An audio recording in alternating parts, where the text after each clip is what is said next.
Queridos amigos, Alá Rapá,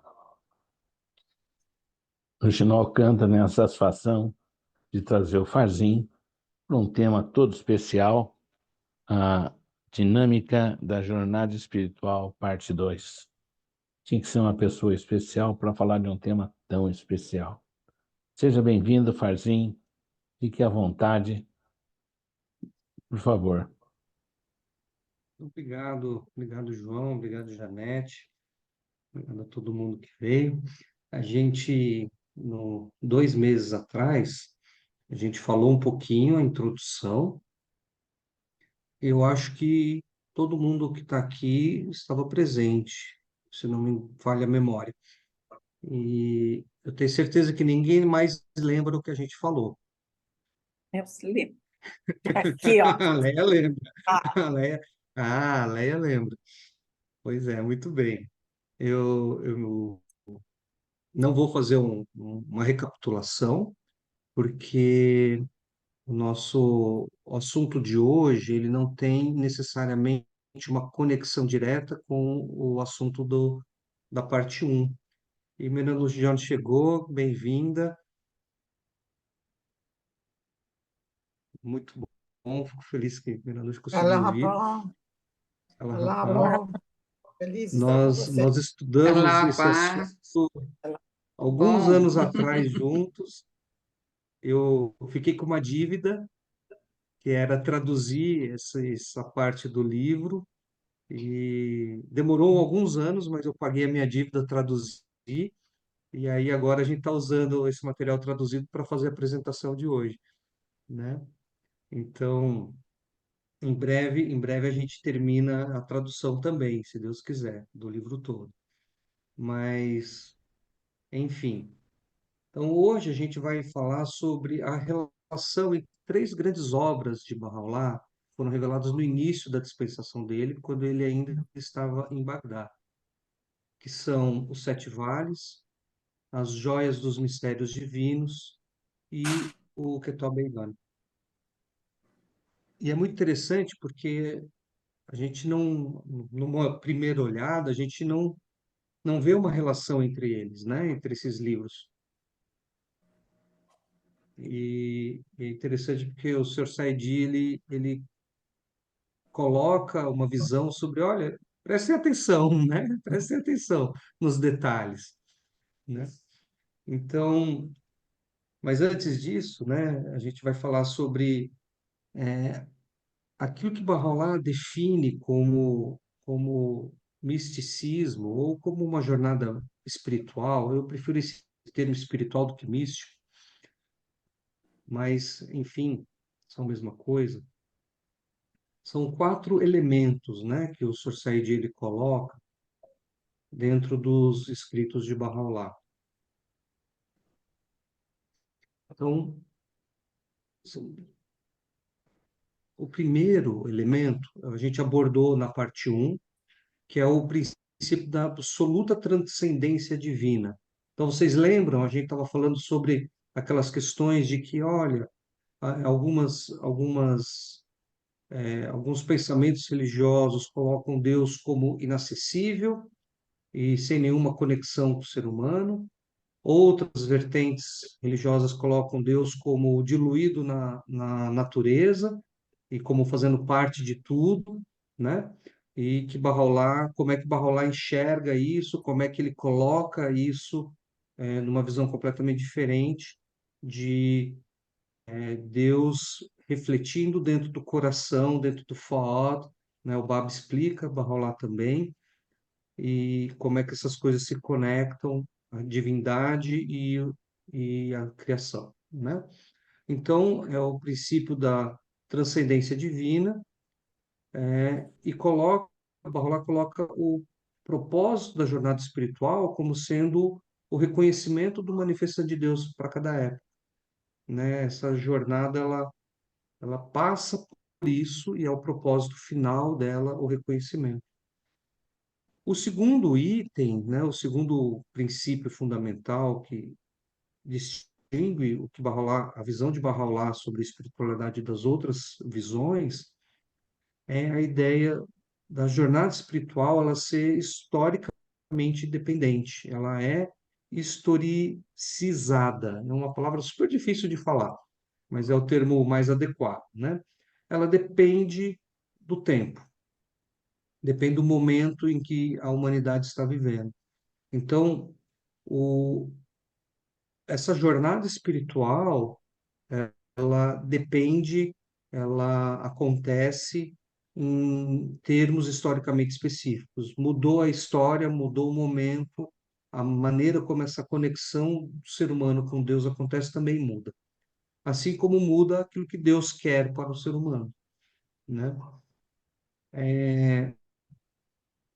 Então, essa teologia da manifestação, ela também gera uma harmonia entre a espiritualidade e a lei religiosa, os ensinamentos sociais e as instituições, o que não é necessariamente uma verdade em outros caminhos, né?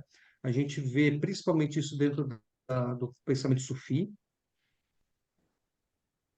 mas existem outros também, onde a ideia de que a lei religiosa ela é desnecessária. Olha, o importante é eu ter uma vida espiritualizada. A lei ela serve como uma ferramenta ali para, como a Menanude gostava de falar nos nossos estudos lá atrás, a lei ela é um remédio. Você toma o remédio quando está doente. Se eu não estou doente, eu não tomo remédio. Então, se eu sou espiritualmente desenvolvido, eu não preciso seguir a lei, né? Esse é o pensamento de muitas linhas espiritualistas, né?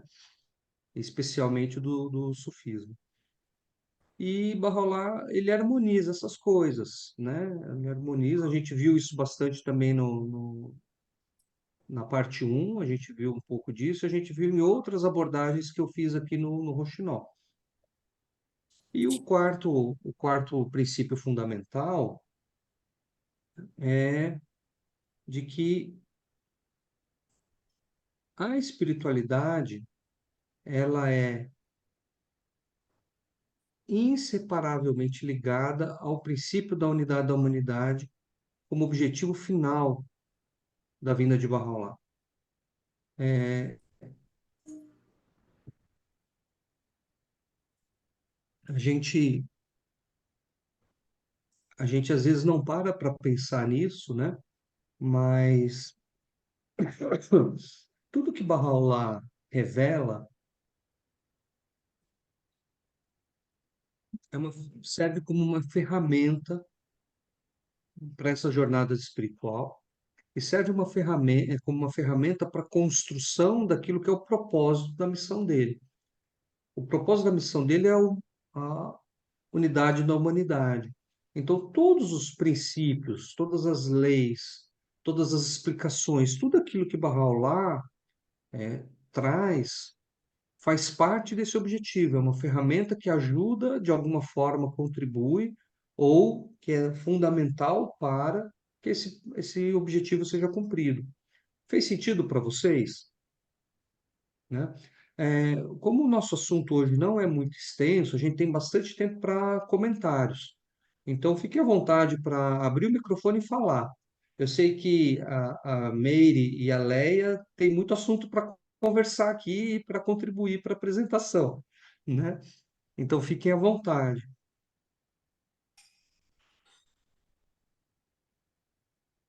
É, Agora, a gente vai abordar hoje o segundo elemento, né? A questão da jornada espiritual ser dependente do momento histórico da humanidade.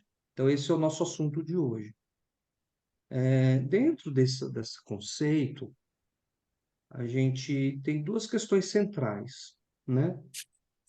Uma delas é entender a relação entre esses três escritos de Bahá'u'lláh, os Sete Vales, as Joias dos Mistérios Divinos e o Kitab al-Higân, né?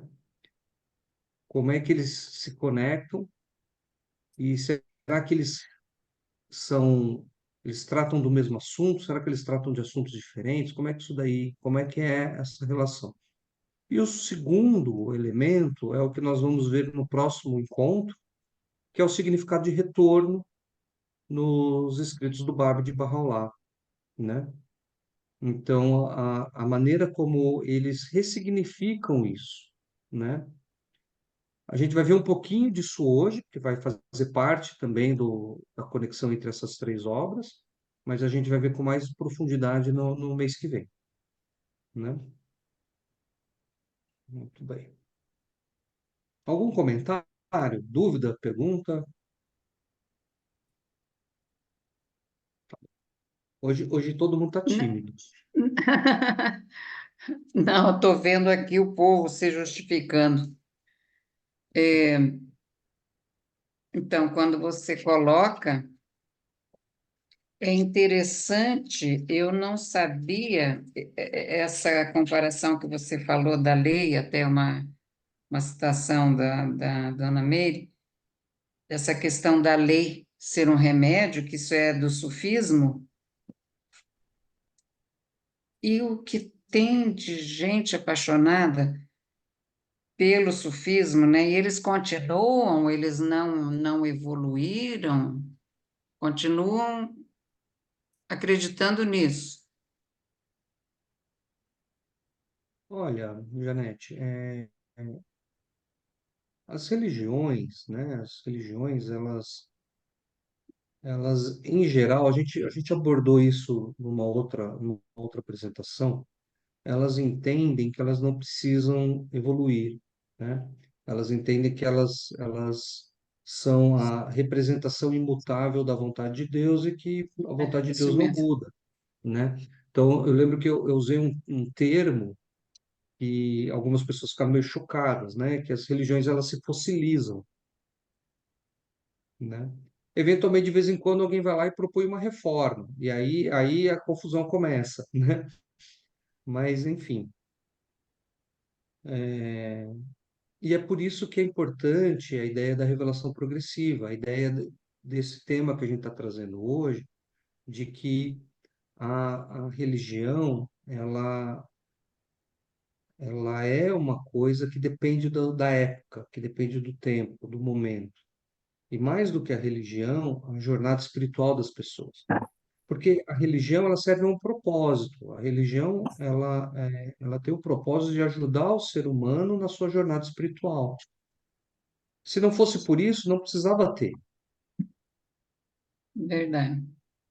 Né? Tanto que Abdul-Bahá ele fala, né, que a religião ela tem o propósito de unir as pessoas e conectar as pessoas com Deus. Se for motivo de briga, é melhor que não exista, né? Mas enfim, então quando a gente olha, vamos começar com duas obras que são mais conhecidas, os Sete Vales e o Quetzalbeiran. Aqui dos presentes, aí vocês podem levantar a mão, podem abrir o microfone para falar. Quem já leu os Sete Vales? Muito bem. E quem já leu o Quetzalbeiran? Muito bem. Não inteiro, E né? aí? Mas Oi?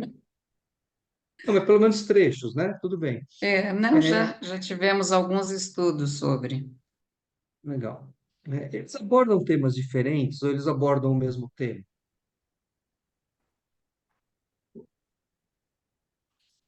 Pergunta difícil, né? Olha, a Quando a gente gente... teve até no Rouxinol uma apresentação do Silvio sobre o Kitab Iran, mas ele fez um estudo, uma releitura do ponto de vista do islamismo, né? Uhum, Aí outras, até está acontecendo agora um grupo que está estudando o Kitab Iran de novo, claro que aí com a visão Bahá'í, é um grupo Bahá'í.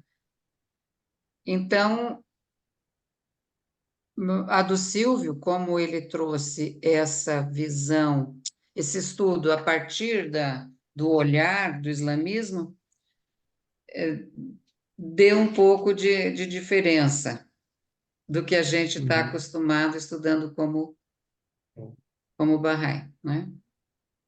Então, os Sete Vales, né? Quando a gente dá uma olhada assim nos Sete Vales, a gente vê que aparentemente, né, ele aborda as etapas de uma jornada espiritual, né? Quando a gente olha o Kitab Eigan, a gente olha o conteúdo do Kitab Eigan, a gente vê que Bahá'u'lláh ali ele está mais preocupado em provar a autenticidade da reivindicação do Báb como ser um mensageiro de Deus. Ele ali, ele se preocupa em mostrar os argumentos que colocam o caráter progressivo da revelação de Deus. Ele aborda também a interpretação de profecias relativas à vinda do prometido. E ele aborda também o significado alegórico das afirmações dos livros sagrados do passado. Então, quando a gente compara assim, né, pô, etapas da jornada espiritual e essa outra temática, a gente olha e fala assim, não parece, né, ter uma conexão assim, né? Parece que abordam temas diferentes. E aí, quando a gente olha as joias dos mistérios divinos, a gente vê que tudo muda, né?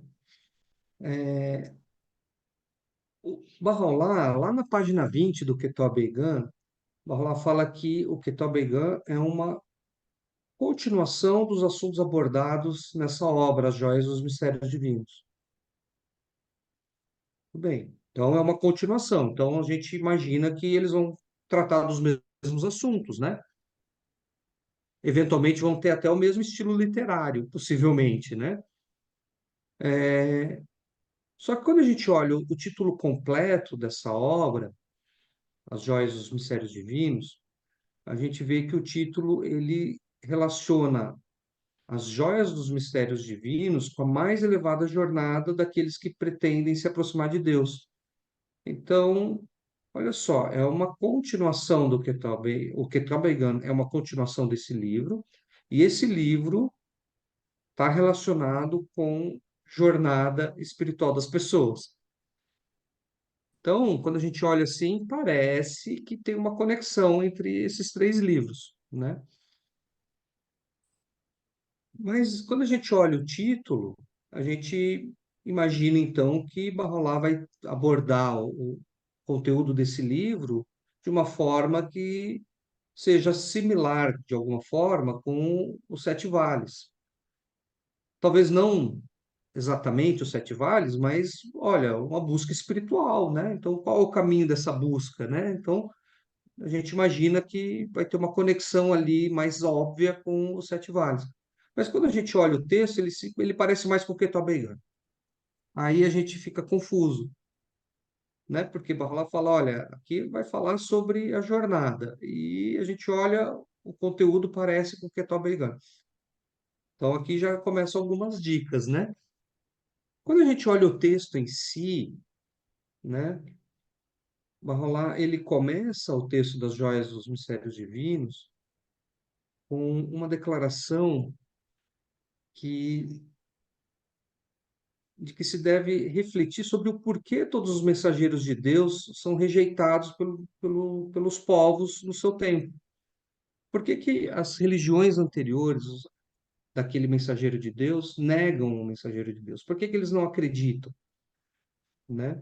Então, lá ele explica que essa rejeição acontece porque as pessoas confiam nos seus líderes religiosos e que eles abrem mão de investigar o novo manifestação de Deus por si mesmo, né? Então, esse é um ponto. O outro ponto que Bahá'u'lláh explica, ele explica os versos alegóricos do Novo Testamento sobre os sinais da próxima revelação. E ele coloca uma coisa interessante, ele coloca que os significados desses versos alegóricos, eles não podem ser entendidos pelo ser humano sem a ajuda de um interpretador divino. O ser humano, ele não consegue compreender os sinais e os símbolos desses textos alegóricos. Ele precisa do manifestante de Deus para explicar. E aí, Aqui no Brasil a gente não tem muito isso, embora a gente ouve alguns comentários a respeito, né? Mas nos países muçulmanos isso é mais forte, né? Aqui Bahá'u'lláh ele descarta a forma tradicional de se resolver essa questão da interpretação dos sinais da vinda do próximo mensageiro, quando as pessoas falam que, olha, o, o texto do Evangelho foi alterado. É basicamente isso. A gente, aqui no Brasil, a gente tem pessoas que falam assim, olha, a, a, a Bíblia foi escrita algumas décadas depois do, de Jesus ser crucificado. Então, foi por tradição oral e depois escrito. Então, ela foi distorcida. Então, as coisas não são como estão lá, né? Eu já ouvi isso de várias pessoas. E o que o Bahá'u'lláh deixa muito claro é que, olha, isso não é verdade. Porque se isso fosse uma verdade, então os seguidores de Jesus não teriam acesso, não teriam acesso à palavra de Deus. E isso seria uma injustiça com eles. Esse é um ponto. O outro ponto é que se a palavra de Deus foi distorcida pelo ser humano e registrada distorcida e ela não tem valor, então todos os seres humanos que, em decorrência disso, não aceitaram os manifestantes de Deus, eles foram privados de reconhecer o manifestante de Deus e eles estão sendo injustiçados também. Então, pelo princípio da justiça divina, isso não pode acontecer, né? Então, esse argumento não é válido. E aí a gente fica no imbróglio, né, de que, olha, e aí, como que são esses versos alegóricos? Como que são esses símbolos? Como interpretar esses símbolos? Então, Bahá'u'lláh, ele deixa claro, olha, precisa ter uma manifestação de Deus para explicar. E quando ele explica, aí a gente vê que, olha, de fato, todos os requisitos estão sendo cumpridos pelos manifestantes de Deus que vieram depois, né? E aí, então, uma vez que ele explicou isso, que precisa ser alguém que tenha o conhecimento divino para poder explicar, então ele vai lá e explica. Aí ele fala assim, olha, o significado dessas coisas é esse aqui, né? E aí, quando a gente olha essa temática, a gente vê que isso daí está muito coerente com a temática do Ketub Eigan, né? E aí, então, na sequência, Bahá'u'lláh ele se volta para uma exposição dos estágios da jornada espiritual. Então, Bahá'u'lláh começa a falar do vale do amor, da busca, né, da busca do amor, da unidade, admiração, inexistência em Deus, subsistência em Deus. Ele usa um pouco da lógica e a linguagem dos sete vales, mas tem algumas diferenças ali do texto dos sete vales. Então, algumas pessoas podem olhar essa obra de Bahá'u'lláh e falar assim, bom, legal, então ele é o meio do caminho ali. Ele tem um pouquinho dos dois e pronto. É, por isso que ele fala de jornada espiritual e por isso que o Ketub Eigan é a continuação dele, porque ele aborda os dois assuntos e pronto, é meio cá, meio lá e assim. E não, não é isso, né? Não é que o livro é simplesmente dividido, uma parte aqui, uma parte ali. E também a gente não pode entender que os Joia dos Mistérios Divinos tá bom, é um resumo dos sete vales, um resumo do Ketub Eigan. Também não é isso, né? Então, qual é a conexão entre a jornada espiritual em direção a Deus e a revelação progressiva e as profecias a respeito do Baba? Qual é essa relação? Alguém tem algum palpite? Se quiser falar, pode falar, Merano Jânio. Se quiser falar também, pode ficar à vontade para contribuir aqui. Leia também, porque eu sei que vocês já estudaram isso daqui. Eu sei que vocês sabem tudo isso aqui que eu estou falando com profundidade. Então, fiquem à vontade para contribuir. É, Então, essa obra de Bahá'u'lláh, As Joias dos Mistérios Divinos, deixa claro que aquela nossa primeira impressão de Então, que, olha, eu queria, desde que pode você falar. classifica. que classifique no patamar dos palpites, né? Tá bom, vai lá. Eu imagino que cada um desses, com certeza eles têm a conexão, não tem dúvida que eles têm uma conexão. Primeiro, é o mesmo manifestante, é Bahá'u'lláh que está se dirigindo, né, à humanidade com eles. É, eles têm muitos pontos em comum, mas têm diferenças, como você mesmo está afirmando.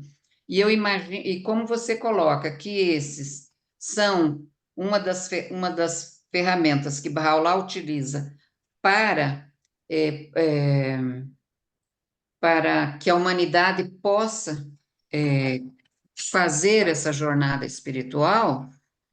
Então, eu imagino que cada um, e essa jornada, ela vamos colocar no nível, ela é um caminho longo, então cada um desses está num ponto dessa jornada, né? Para alguns pode significar ou pode entender apenas assim, bom, agora eu estou aqui no começo, isso está me dizendo isso, aí eu vou seguir adiante, aquele outro está me dizendo outra coisa, e mais para frente, idem, mas também pode ser que assim, não, eu preciso ter isso, porque a minha capacidade de compreensão necessita de uma informação de acordo com a minha capacidade. É um palpite apenas. Interessante. Vamos descobrir agora, né? Então, as joias dos mistérios divinos, ela é a chave para a gente entender essa revolução conceitual que o Bahá'u'lláh traz no discurso espiritual, né? Então, recapitulando, os Sete Vales trata da jornada espiritual e seus estágios. Ketabegan trata da revelação progressiva e da consciência histórica. E nas joias dos mistérios divinos, esses dois assuntos eles tomam eles formam uma unidade orgânica. Bahá'u'lláh, ele coloca esses dois assuntos de uma forma interessante, né? É, é a interpretação e a unidade dos dois temas. É a consciência histórica e a jornada espiritual juntas que fazem essa abordagem de Bahá'u'lláh ser única, né? Uma vez que a essência incognoscível de Deus é inacessível para o ser humano, Bahá'u'lláh deixa claro isso, e a gente não tem acesso direto a Deus, né? A única maneira que nós, seres humanos, vamos ter de nos aproximarmos de Deus, experimentar Deus, vai ser através do seu reflexo, do reflexo divino no manifestante de Deus, é através dos manifestantes de Deus, né?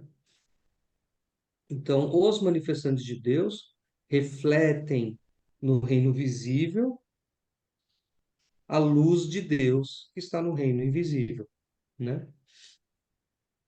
E as manifestações de Deus são historicamente específicas.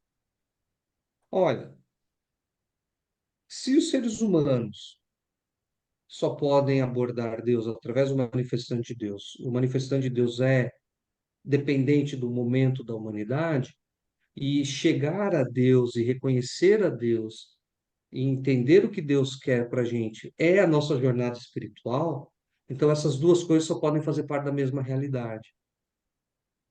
A jornada espiritual, ela necessariamente depende do momento em que a humanidade vive.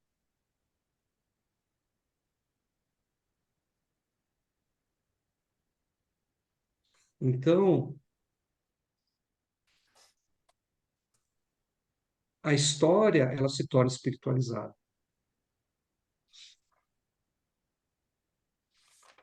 E aí,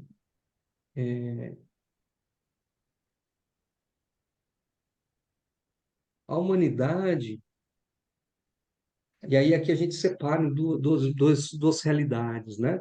Porque existe aquilo que é a jornada espiritual do indivíduo. Eu tenho a minha jornada espiritual, onde nessa jornada espiritual eu tenho que capacitar a minha alma a reconhecer a Deus, reconhecer o manifestante de Deus para minha época e me esforçar, dentro de todas as minhas limitações, mas me esforçar ao máximo para seguir as leis e me esforçar ao máximo para me tornar um espelho mais polido da luz de Deus nesse mundo. Então, essa é a minha jornada espiritual, né? Mas, por outro lado, a humanidade como um todo também tem a sua jornada espiritual. E essa jornada espiritual, ela tem estágios marcados pelo surgimento dos manifestantes de Deus e pelo consequente surgimento de suas civilizações espirituais. Então, por causa disso, né, por causa desse processo, a jornada, a jornada espiritual do indivíduo, ela se funde de alguma forma na jornada espiritual da humanidade como um todo. Porque aquilo que se espera de um ser humano hoje é diferente daquilo que se esperava de um ser humano na época de Jesus, ou na época de Muhammad, ou na época de Moisés. Eu vou compartilhar aqui uma metáfora que Dona Meire, nos nossos estudos, me contou e eu achei sensacional. E eu acho que eu já contei em outras apresentações, né, aqui com vocês no Roxinol, mas enfim, aquilo que um professor da primeira série é 7 anos, né? 6 a 7 anos, é isso? Aquilo que o professor da primeira série espera no comportamento das crianças é uma coisa, né? Ele espera um certo nível de bagunça, ele espera certo nível de obediência, ele espera um certo nível de maturidade para compreender o conteúdo, enfim, né? Ele espera um conjunto de características que definem o comportamento geral nessa idade. Lá na terceira série, sei lá, na quarta série, o professor da quarta série tem um outro conjunto de coisas que ele espera, né? Que é diferente do professor lá da primeira série, porque as crianças são mais velhas. Então, os questionamentos que serão feitos, a maneira como eles vão conduzir as dúvidas, a maneira como eles vão prestar atenção na aula, a bagunça que vão fazer, enfim, uma série de coisas vai ser diferente. Quando uma criança ela chega na quarta série e ela mostra para o professor o comportamento que ele tinha lá na primeira série, ele mantém o comportamento dele. Então, ele está na quarta série, mas ele se comporta como uma criança de primeira série. Aquele professor, ele fica contente com o aluno? Não, ele não vai ficar contente. Por quê? Porque ele está muito aquém daquilo que ele deveria, ou que ele poderia, né? Ele não evoluiu da maneira que deveria. A mesma coisa acontece na relação da jornada espiritual do indivíduo com a jornada espiritual do ser humano, da humanidade. Quando o indivíduo ele não acompanha o nível de evolução espiritual que o manifestante de Deus vai trazendo, e ele insiste e ele mantém o comportamento do passado, então Deus não fica contente, né? Então, lá quando eu morava em Brasília, eu fiz uma apresentação que uma pessoa fez um comentário muito interessante. Essa pessoa falou assim: Olha, Farzinho, se a gente pegar as leis do Velho Testamento e a gente aplicar hoje no mundo contemporâneo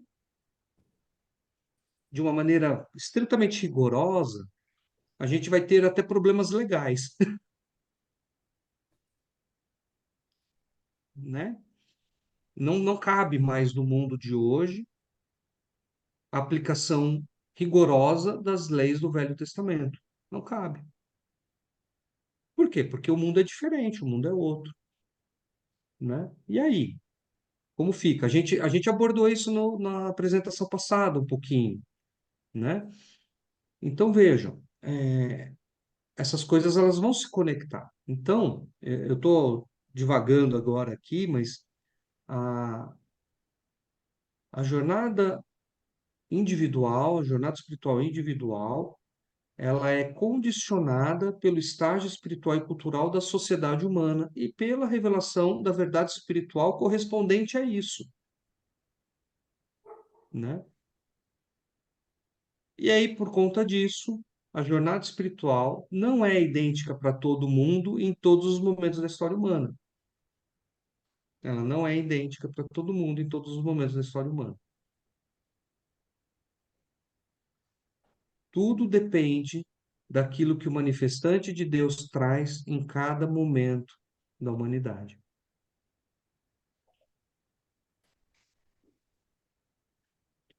E aí, uma vez então que essa obra de Barrolá, As Joias dos Mistérios Divinos, faz essa conexão, né, da jornada espiritual ser historicamente dependente, então a gente consegue compreender que como que os sete vales e o Quetobe e Gan se conectam. A gente consegue enxergar essas duas coisas numa nova ótica, né? E aí o curioso é que essa visão que a gente passa a ter, ela já é presente no Quetobe e Gan, né? Tem ali, para quem quiser anotar, páginas 117, 118, 121, 122. Perdão, estou falando bobagem. São nas páginas 121 e 122, parágrafos 117 e 118. Quem estiver vendo a versão eletrônica não vai ter as páginas, mas aí tem os parágrafos. Então, eu vou ler daqui a pouco o que Bahá'u'lláh coloca no Kitab Veigan, mas lá ele coloca a exposição do aspecto histórico da jornada espiritual. Então, ele fala sobre o verdadeiro buscador e a cidade da certeza e a morada do amado e o peregrino. Então, Bahá'u'lláh fala, escreve. As maravilhas de sua sabedoria antiga. É melhor eu compartilhar aqui, né? Melhor eu compartilhar, que aí vocês É, conseguem. e aí, como é um texto, é bom, né? Então, vamos lá.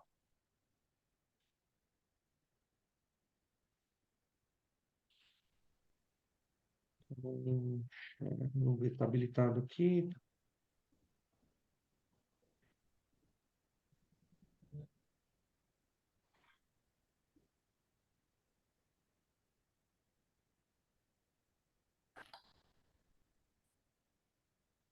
Hum, hum,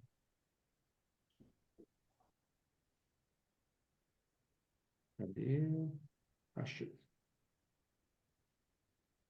Pronto. Vocês estão vendo aí, né? Então, Janete, você pode ler? É ali onde Posso começa sim. o item. Tá. Parte 1, Joias dos Mistérios Divinos. Começa ali embaixo, é as maravilhas de sua Ah, tá. sabedoria antiga. Uhum.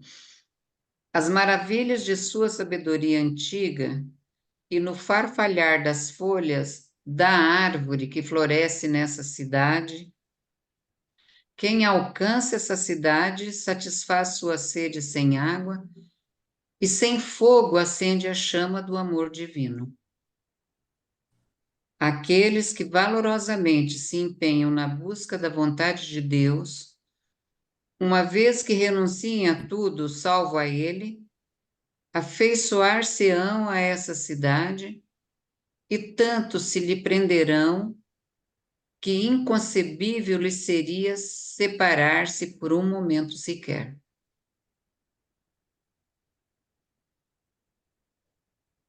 E aí continua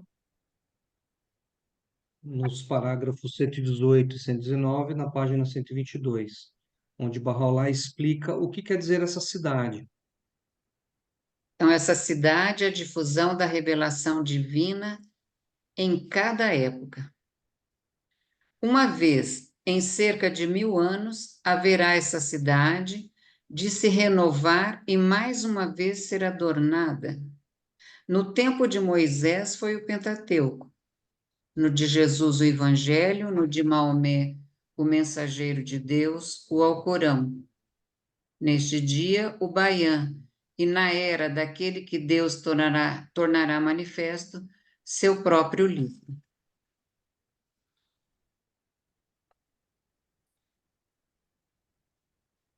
Muito bem.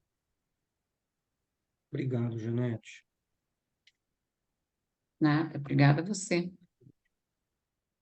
Uma uma observação aqui, né, é que essas 3 obras foram reveladas por Bahá'u'lláh enquanto ele estava em Bagdá.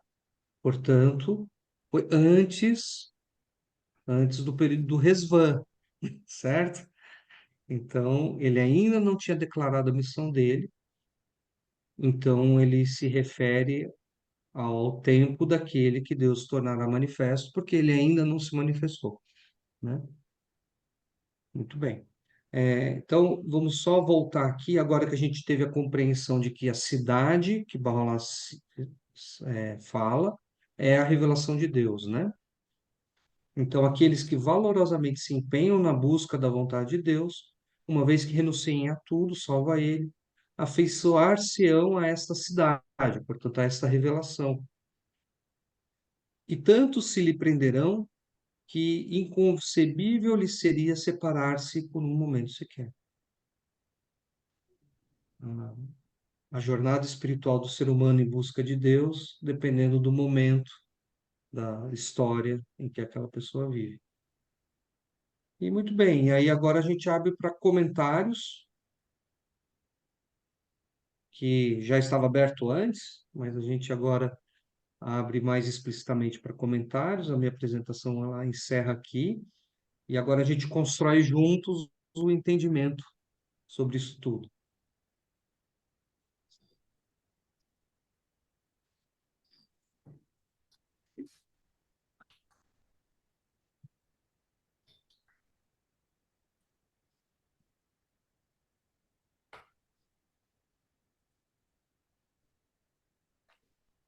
E, João, você está no mudo. Estou pedindo ajuda da Janete, que eu estou com quase 40 graus de febre. Eita, Hoje ele está com acho que uma gripe, está começando a pegar aí.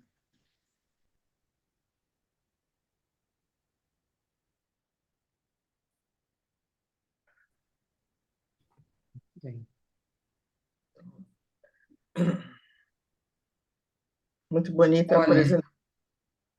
Muito bonito. per- É muito do que a Fábio já falou. Esta conexão, essas obras da Bahá'u'lláh é muito fascinante, né? A gente sempre estudou Kitab al-Iqan e festivais e nunca ocorreu para nós se uma coisa liga a um outro.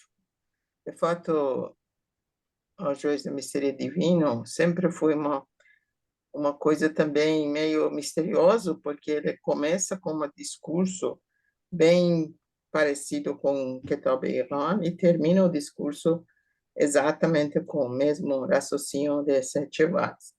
Então, essa conexão, entre outros, mostra uma coisa que Bahá'u'lláh, em vários lugares, ele enfatiza um termo que é das tradições islâmicas, mas como é muitas vezes citado por Bahá'u'lláh, qualquer termo islâmico citado por ele faz parte de obras dele.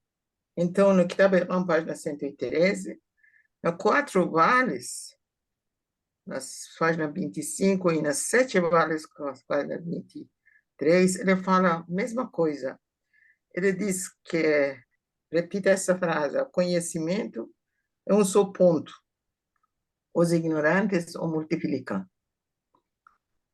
Muito bom. É muito interessante, ele cita em essas 3 obras, 4 vales, 7 vales, e também Kitab al-Iqan, porque aquele que a dona Janet falou no início, nós vemos hoje em dia, talvez as pessoas na falta de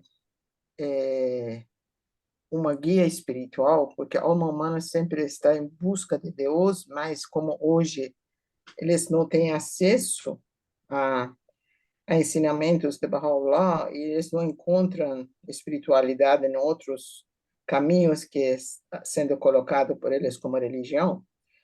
Então, o misticismo está muito em moda, né? As pessoas acham que o misticismo é o caminho. E o misticismo é exatamente isso, que a alma humana pode se purificar sem a ajuda de nenhuma interferência divina para avançar sua jornada e encontrar Deus. Então, essa é a interpretação do misticismo, aquele 7 vales de Ator era baseado nisso. Vocês veem que na 7ª vale eles encontram apenas os pássaros estão lá, mais ninguém. Então, não existe Deus.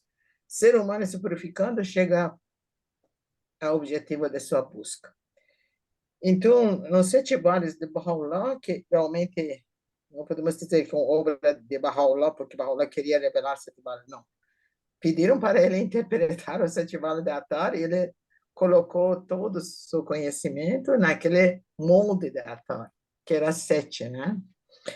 E ele coloca isso bem enfaticamente, que não é isso, e sem interferência de manifestação divina, o ser humano não pode avançar, porque ele não tem nem ideia sobre Deus e alma, qualquer coisa, a não ser através da manifestação. Então, esse misticismo se transforma em outra forma, porque nós sabemos, acho que a gente já mencionou, que são 3 correntes espirituais, que um é através do misticismo, outro é através de leis, outro é através de razão, né?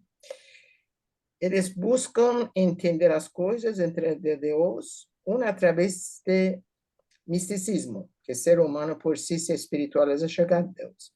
E o outro acha que para chegar ao objetivo de nossa busca, nós temos que cumprir todas as leis que o manifestante manda, sem preocupar com nossa espiritualização, apenas cumprindo as leis, de fato, fazendo oração, fazendo jejum, fazendo isso, aquilo, legalistas, digamos, né?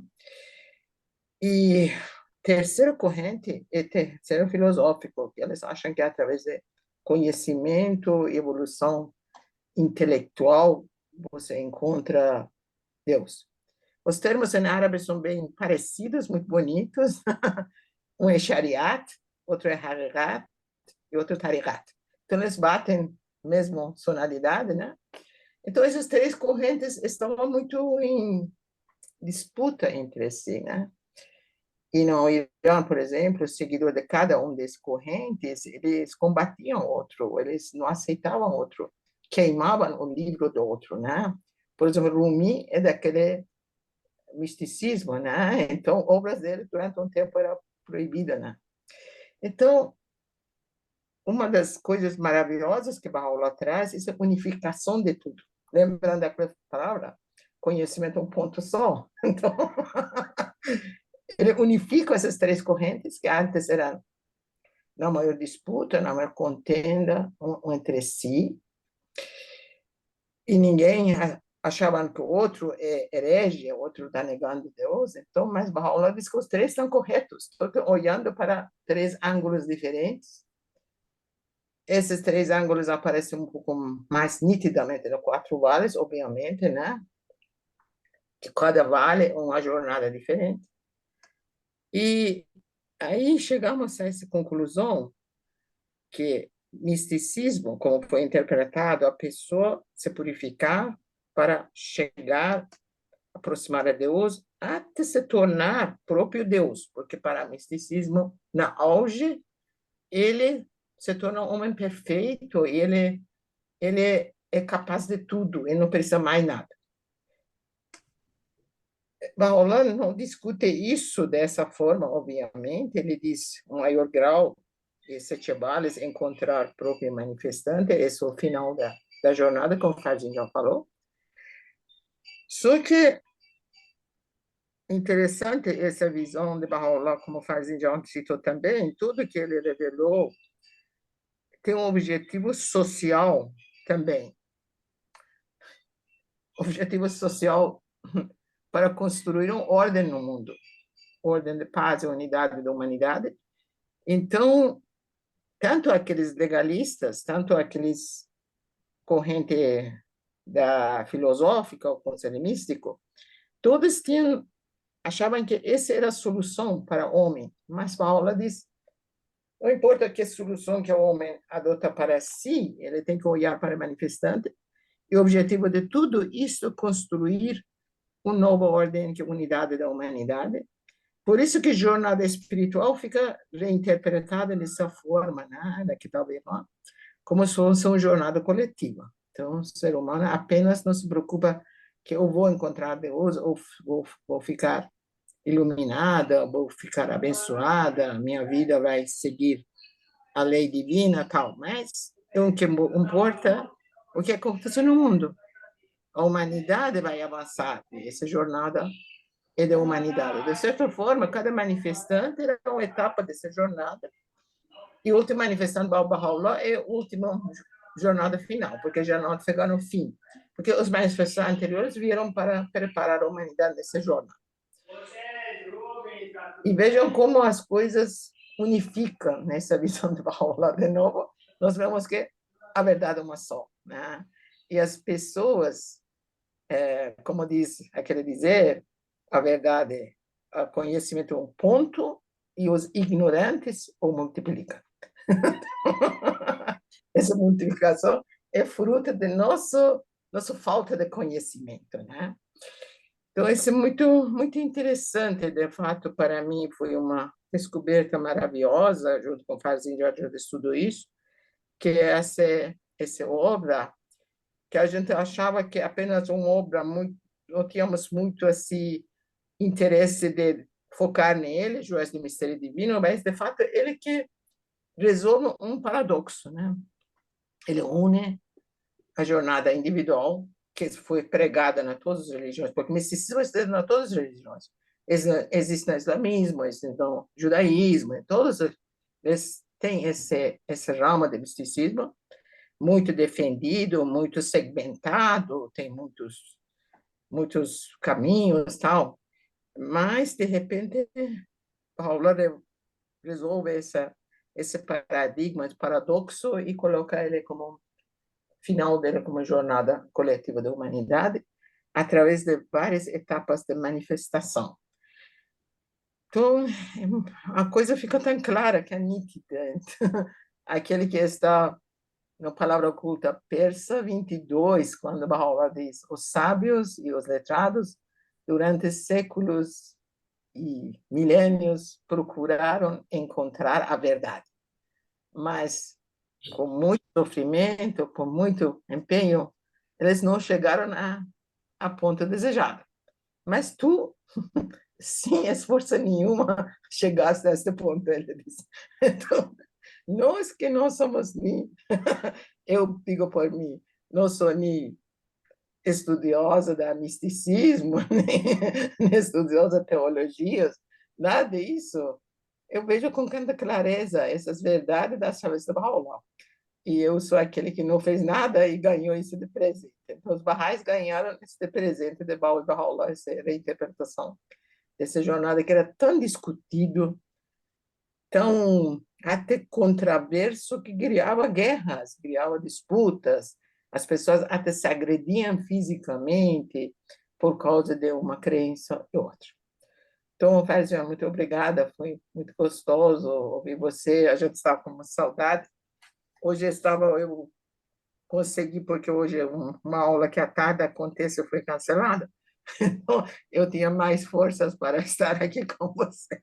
Me desculpa se prolonguei muito, mas fiquei muito contente. Muito obrigada, viu? Muito obrigada. Muito obrigado.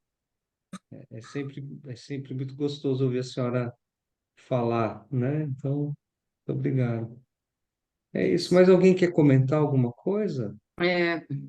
Eu queria agradecer a presença da dona Miranush, que, olha, são raras as sessões do Rouxinol onde seu nome não é citado, viu?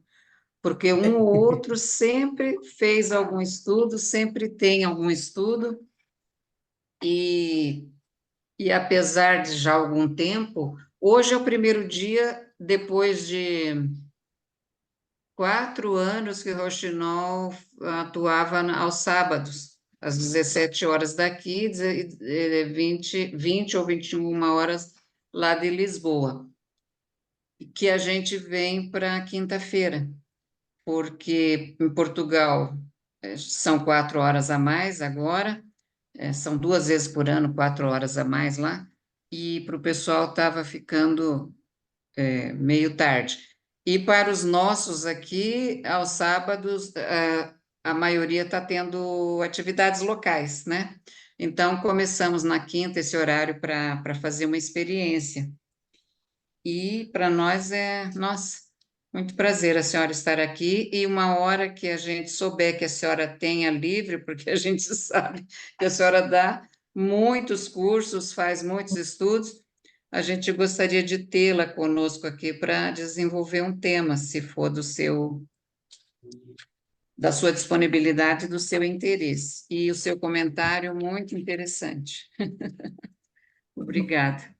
Agradeço muito, não estou fazendo nada, não estou providenciando nada. Só tem algumas pessoas que gostam muito de estudar a revelação de Bahá'u'lláh, e graças a Deus eles estão tão presentes, tão entusiasmadas, tantas perguntas, que tudo isso gera um clima que a gente junta, sentamos e estudamos. Então, realmente é isso. A gente estuda junto, a gente lê junto, aprende junto, compartilha as visões, e cada vez mais o grupo fica mais comprometido, mais apaixonado pela grandeza da revelação do Bahá'u'lláh. Por exemplo, Dona Leia várias vezes comentou nos estudos que essa grandiosidade da revelação do Bahá'u'lláh está realmente aparente, sendo para ela cada vez mais e mais. Farzinjan também. É isso que a gente percebe, e é muito gostoso, porque Bahá'u'lláh diz: quem saborear a doçura de minha palavra, nenhum prazer ele trocaria com esse prazer dessa doçura. Então, esse grupo sentiu isso, ficou afeiçoado. Mesmo às vezes estão viajando, estão com problema de saúde, mas está aí. Sempre, Dona Leia está aqui, sabe? Às vezes ela está viajando, ela estava com uma pessoa que está cuidando de um doente em casa, ou ela passou por uma cirurgia, mas ela está porque ela quer ouvir que... E estamos juntos nessa jornada. É uma jornada muito linda. É uma jornada. Então, esses estudos que acontecem é muito gostoso. Eu agradeço muito bom. muito. Obrigada. Eu queria falar assim, eu não entendo, eu entendo, mas eu não tenho uma noção muito boa. Eu sei que a jornada individual e a jornada da humanidade, ela é simultânea, né? Mas, assim, eu não tenho a clareza da jornada individual, eu compreendo mais, né? Dos 7 vales, desse caminho espiritual, dessa autoconsciência, dessa determinação, vontade, de todos esses elementos que são necessários para realizar essa jornada espiritual. Mas, assim, a humanidade vai caminhar conosco, com os Baha'is, ou vai... Eu sei que muita gente está à procura, né? Porque há uma influência grande do manifestante e da mensagem que ele traz, né? Da sua revelação. Mas a gente tem até dificuldade de falar da mensagem, né? Desta revelação, das boas novas desta revelação. Mas como que se dá isso? Como que será isso? Bahá'u'lláh fala sobre isso. Olá, eu não sei se eu entendi a sua questão, mas eu vou dizer o que me veio no coração aqui. E se não Tá. for, a gente tenta de novo, e aí talvez É. Meirelles possa ajudar. Mas o entendimento aqui é mais ou menos assim, de que a civilização humana, ela está numa jornada, né? Então, quando a gente olha o cerne da revelação de cada um dos mensageiros de Deus que a gente tem lembrança ou registro, a gente vê que com cada um deles alguma lição foi aprendida, né? Sim. Então, em algum momento, a gente olha e fala assim, olha, em algum momento o ser humano precisava aprender sobre a justiça. E aí, a mão da justiça pesou mais do que a mão do perdão, né? Por quê? Porque aquela lição precisava ser aprendida. E depois que o ser humano aprendeu a ser justo, né? Então o ser humano pôde aprender a perdoar, a ter Uhum. misericórdia. Porque a misericórdia, numa certa medida, ela é boa, mas em excesso ela se torna injusta, né? Então o equilíbrio entre essas coisas é importante, né? Muito bem. Então, a jornada da humanidade é uma jornada que ela vai, vamos dizer assim, em degraus, mais ou menos, né? E cada vez que o manifestante de Deus vem, essa jornada dá um salto, né? Dá um salto por quê? Porque as energias são liberadas, né? As energias espirituais são liberadas para Uhum. que isso aconteça. Tem uma epístola de Bahá'u'lláh, que está na Seleção dos Escritos de Bahá'u'lláh, que ele fala do poder da influência, da revelação dos nomes de Deus, Sim. né? Então ele fala, olha, através da revelação do nome, o todo conhecedor, o que acontece no mundo, né? Muito bem. Então imagina que cada vez que o manifestante de Deus ele vem, ele revela um pouquinho dos nomes e atributos de Deus. E que cada vez que isso acontece, a humanidade ela se revoluciona espiritualmente no seu comportamento, né? Então esse é o caminho da jornada espiritual da humanidade. E aí como é que isso conecta com o ser humano? Conecta da seguinte maneira: nós aqui hoje estamos vivendo a nossa jornada espiritual, mas nós estamos inseridos neste momento histórico da jornada espiritual da humanidade. Se nós tivéssemos nascido 300 anos atrás, nós estaríamos inseridos em outro momento da jornada da humanidade e as expectativas sobre a nossa jornada, as expectativas divinas sobre a nossa jornada seriam diferentes. Porque o momento da humanidade era outro, então aquilo que é esperado de cada um também é diferente. Fez sentido para você o que eu falei? Não sei se era mais ou menos o que você estava É mais ou colocando ou se menos. era Eu não vou diferente. dizer que plenamente, porque quando você está falando isso, me vem à mente a questão do julgamento. Quem julga, né? É uma coisa que a dona Tuba falava muito para mim, né? Quem que vai julgar, né? Uhum. Então, eu não sei, eu entendo que há um salto, eu entendo que a revelação de Bahá'u'lláh está fundamentada na unidade, na justiça, né? Mas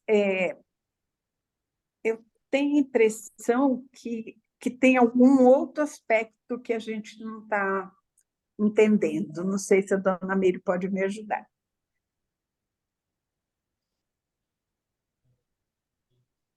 Mas eu acho que essa jornada coletiva, como o Farzin já explicou, ele, quando vem manifestante, ele derrama suas bênçãos sobre a humanidade. Então, a humanidade avança em termos de capacidades. Então, capacidade intelectual e Sim. espiritual desse ser humano evolui através disso. Nós vemos isso claramente naqueles três comentar 3 afirmações de Baha'u'lláh no primeiro dia de Rezvan, né? Essas 3 afirmações de Baha'u'lláh estão extremamente fortes e eles colocam bem a evidência de que tudo começou de uma nova forma naquele dia de Rezvan. Então, tudo foi recriado. Então, os outros epístolas de Rezvan, ele fala que tudo que era criado morreu. Acho que está Sim. no livro, epístola número 6. E, de repente, morreram todos e depois uma nova criação surgiu. E essa nova criação tem novas capacidades. Por isso que Abdu'l-Bahá diz, vejam como durante esse século, depois da manifestação de Baha'u'lláh, como a ciência e o conhecimento humano evoluiu tanto nesses 100 anos, que não tinha evoluído durante 1000 ou 2000 anos, né? Então, tudo isso é capacitação do ser humano. Através daquelas palavras que Farzin John fala, cada palavra que o manifestante pronuncia, a palavra, por exemplo, onisciente, ele pronuncia essa palavra, então o conhecimento de todo ser humano vai evoluindo. Mas nessa declaração de Baha'u'lláh no Rizwan, ele diz que Deus derramou todos os seus atributos para toda a humanidade. Então, esse é muito, muito significativo, essa frase, bastante significativo.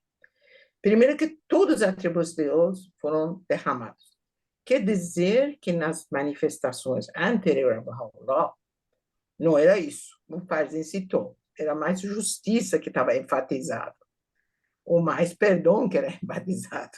Então, na cada era, um ponto era enfatizado porque o ser humano ainda estava caminhando para esse final. Agora, com o Vinda Baha'u'lláh, ele já chegou no final do trajeto.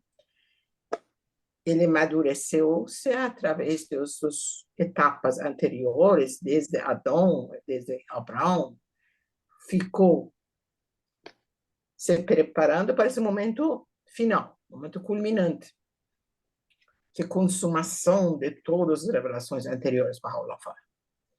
Como é consumação, ele abraça tudo, abrange tudo.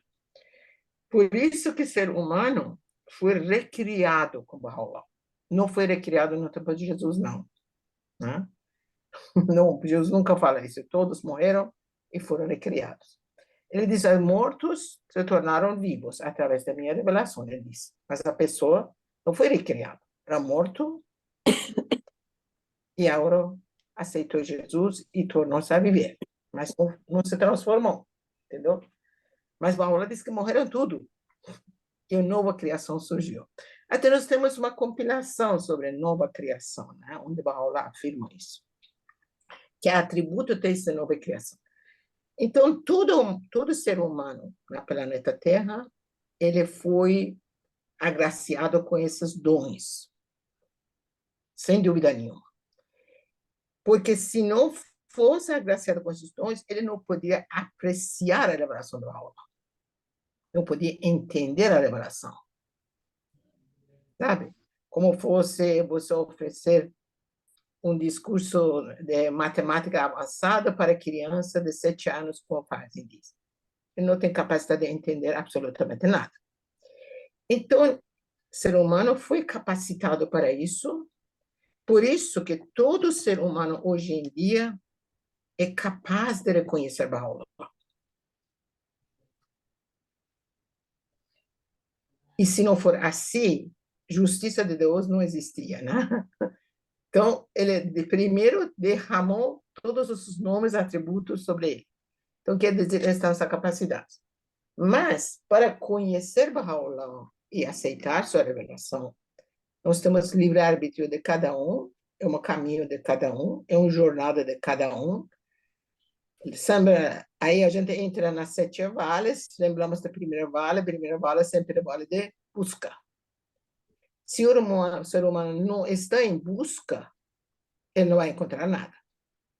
Viu? Todos os outros vales baseiam-se nesse primeiro vale. E o maior exemplo disso é o próprio Lao Tse. Entre todos os xiitas do mundo que estavam aguardando a vinda do prometido, 1260, e a data era dada para eles. Todos sabiam que em 1260 ele aparecerá. Mas somos Lao Tse que saiu com um amigo, com um parente, na busca, né? Vou para cá e para lá até encontrar. Então, essa é uma metáfora. A situação do Lao Tse é uma metáfora da humanidade. Mas, depois dele, outros entraram na fé de Baal. Ele não era único. Porque todo mundo estava capacitado para receber a revelação de Baal. Todos os xiitas estavam prontos para isso. Todas as evidências estavam lá, todas as provas estavam lá, instruções estavam lá, os imãs já tinham preparado eles. Então, todo xiita que realmente, profundamente conhecia o islamismo, estava pronto para aceitar o Baal. Mas, vejam, até os alunos do Sheikh Said Kazem, ele falou, Said Kazem, para quando eu morrer, todos têm que sair e ir à busca. Não foi isso que falou Said Kazem? Mas eles não fizeram isso. Quando o Mullah se chamou, vamos à busca, cada um deu uma desculpa e não saiu do lugar. Esse que a gente lê na história. Essa é uma metáfora da humanidade como age, né? Então, cada um tem seu livre-arbítrio e nosso ego, por isso que a Baha'u'lláh fala tantas vezes, aquele que abandonou totalmente todos os desejos materialistas, aquele que desprendeu-se de qualquer vínculo a não ser Deus. Então, esse desprendimento de tudo, do conhecimento, de posses terrenas, posses intelectuais, o que seja, e ficar no caminho de busca com humildade, como Lao Tse, ele encontra o objeto de sua busca. Então, a humanidade, hoje em dia, todo mundo está em procura de Baha'u'lláh de uma forma ou outra, porque eles estão precisando desses ensinamentos, estão sofrendo bastante, e esse sofrimento leva eles, alguns deles, a acordar e dizer, será que não tem uma solução para isso? Mas tem outros que se conformam com o sofrimento, acham que o mundo é assim mesmo, tem que sofrer a tudo e desaparecer. Então, perderam suas esperanças. Então, a gente vê isso muito em cada pessoa diferente. E eu acho, aí que entra em campo, nosso papel como Baha'is, seguidores de Baha'u'lláh. Porque, infelizmente ou felizmente, nessa religião, nós não temos clero. Nós não temos pessoas especializadas, profissionais, que vivem pregando a religião. Como o Guardião fala, lembrando, nós não temos pastores. Então, cada Bahá'í tem que empenhar aquele papel que o pastor fazia na religião de Cristo. Então, nós temos que cumprir nosso papel. Então, se não fosse através de nós, levando essa mensagem para cada uma das pessoas, como que podemos saber se alguém está em busca ou não está em busca? Você tem que oferecer para a pessoa se situar, né? Depois, se mostrar algum interesse, você como que trata esse indivíduo que mostrou interesse? Aí que encontramos nossa responsabilidade máxima. E Guardião diz que nós temos que agir como pastores. E vejam que o pastor, quando alguém entra na igreja dele e pede alguma coisa, uma informação, uma oração, qualquer coisa, ele nunca expulsa ele do convívio, não. Ele abraça, ele guia, resolve seus problemas, responde as perguntas. Um pastor, de fato, que é ligado com Deus e está cumprindo seu papel espiritual. Então, Guardião diz, vocês têm que agir como pastores. Então, nós temos que acolher essas pessoas. Antes, temos que falar, Guardião diz, falam para todo mundo, anunciam a vinda de Baha'u'lláh para todo mundo e trabalham com aqueles que estão interessados. E naquele parágrafo 10 que a gente estava estudando, da Carta da Casa de Justiça, 30 de dezembro de 21, onde a casa lançou o plano de governo, no parágrafo 10, ele diz: vocês têm que falar para todas as pessoas na sua volta, vizinhos, amigos, parentes, colega de trabalho, colega de estudo, e ficar atento para quando encontram um ouvido atento. Mas tem que saber como colocar, como apresentar a fé para eles, porque diz que cada circunstância pede uma abordagem diferente. Isso também é um erro nosso, que achamos que ensinar a fé, apresentar Baha'u'lláh é uma cartilha única. A Casa de Justiça diz que não. Então, nós temos que trabalhar isso mais, entender melhor, como apresentar para a fé uma pessoa que, como a dona Janet falou, tem inclinação para misticismo. E outro, que é um seguidor fiel do Papa, ele vai na missa todo dia, não sei o quê. A abordagem para essas duas pessoas são totalmente diferentes. E maior guia para isso são palestras da Abdu'l-Bahá. Vocês veem que como ele apresenta Baha'u'lláh com linguagem diferente em ocasiões diferentes. Então, é um aprendizado. E aquele parágrafo 10, eu gostaria muito que amigos leiam com atenção esse parágrafo, porque realmente é muito significativo. Porque aqui diz que vocês têm que refletir periodicamente sobre melhores maneiras de falar de Baha'u'lláh para as pessoas na sua volta. Refletir periodicamente, porque cada situação é diferente que a outra. E agora, nessa carta de Rezvan, tem um trecho muito maravilhoso, a casa fala: cada ser humano que abre seu coração para Baha'u'lláh e vem notícia para nós, alegra nossos corações. Vocês perceberam como está bonito isso? Quando algum de nós encontra uma pessoa, um buscador que aceita Baha'u'lláh, de cada um que abre seu coração traz alegria para nós. Casa disso. Então, esse é nosso papel. E guardião, quando fala, a humanidade está sofrendo muito. Mas se nós não fazemos nosso papel, o sofrimento da humanidade vai prolongar por muito tempo. E ele faz uma pergunta: será que nós não somos responsáveis para prolongar esse sofrimento?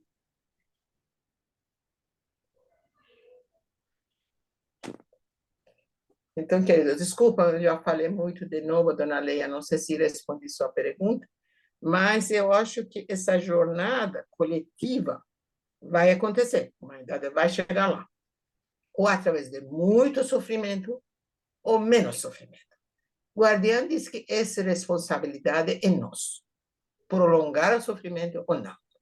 Somos médicos, temos remédio na mão, o paciente está sofrendo, nós podemos esconder o remédio, não dar o remédio, porque estamos cansados, estamos com pressa, não sei o quê.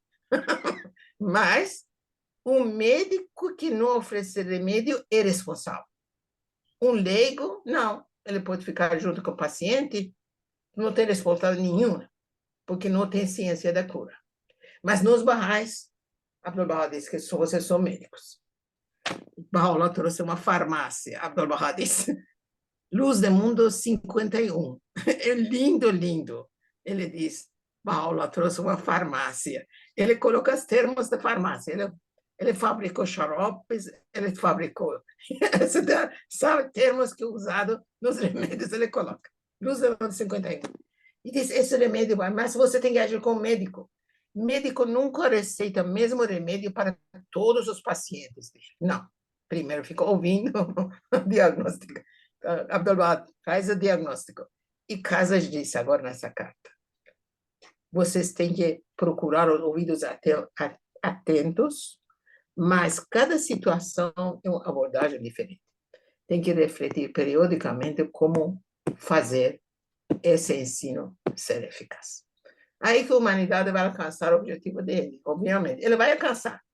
Guardião diz, no fim, vamos ser sucedidos. No fim das contas, a humanidade vai abraçar a causa dele. Mas o sofrimento dele está um pouco nos nossos ombros. Esse é pelo guardião. Esse que citei está na Viver a Vida, né? Eu li lá uma carta de guardião sobre a responsabilidade dos barrais. Então, isso, dona Leia. Então, a jornada está pronta. Aqueles 3 declarações, já eu gostaria muito que você, uma vez, pegasse essas 3 declarações do Bahá'u'lláh, porque tem uma relação entre eles e também essa jornada espiritual coletiva da humanidade. Muito, muito bonito, essas 3 declarações. De Bahá'u'lláh, Obrigada, dona Meire, muito obrigada. Isso.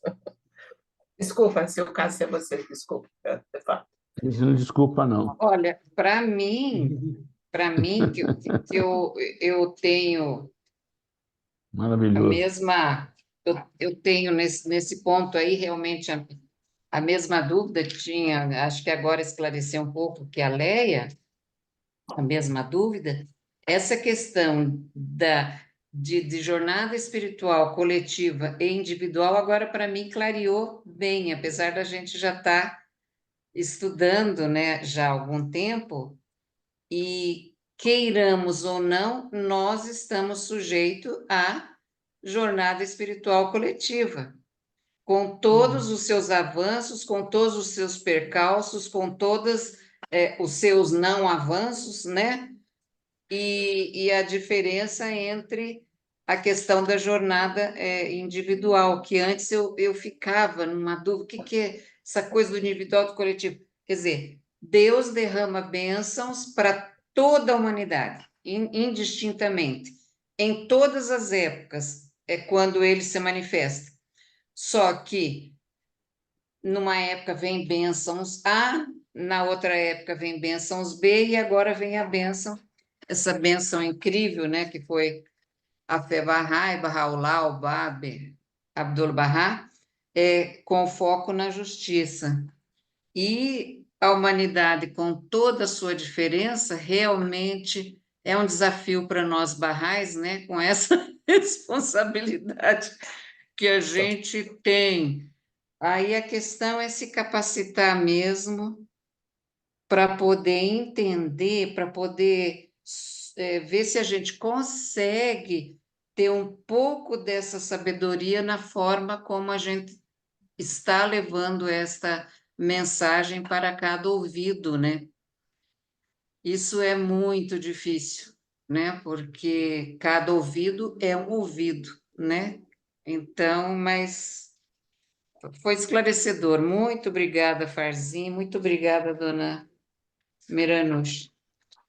Eu só vou Fazia- dar para vocês, desculpa, porque Desculpa. quando cito uma coisa, eu gostaria de colocar a referência. Esse que fala sobre responsabilidade de barrais está no Viver a Vida, essa compilação, né? Na página 12, certo? E aquele que fala que, Paula fala que nesse dia, Deus, exaltado esse jogador, difundiu o completo esplendor de todos os seus nomes sobre toda a criação. Está no Dias de Recordação, página 36. Obrigada pela atenção. Obrigado, gente. Muito obrigado, Janete, João. Depois a Farzin, gente muito marca obrigado. a terceira parte. Vamos já a caminho da terceira parte. Eu peço desculpa que hoje eu não estou bem, eu estou com uma febre enorme. Em alguns momentos eu não aguentei, até cochilei. Peço desculpa a vocês, e não está fácil ficar aqui com o olho aberto. Mas é fantástico a fala, o assunto, Dona Miranush, a Leia, a Janete, o Armando. Eu queria, nossa, Armando, ficamos muito felizes quando a gente Muito viu feliz. você aqui e que você está bem de saúde, viu? Volte Muito sempre. obrigado. Queridos, Agradeço a boa vocês. noite. Viu, dona Miranuxa? Armando é um Bahá'í de Moçambique, que está fazendo doutorado aqui na Universidade do Rio Grande do Sul, viu? Tá vendo? Tá vendo? Que bom, que bom. Felicidade.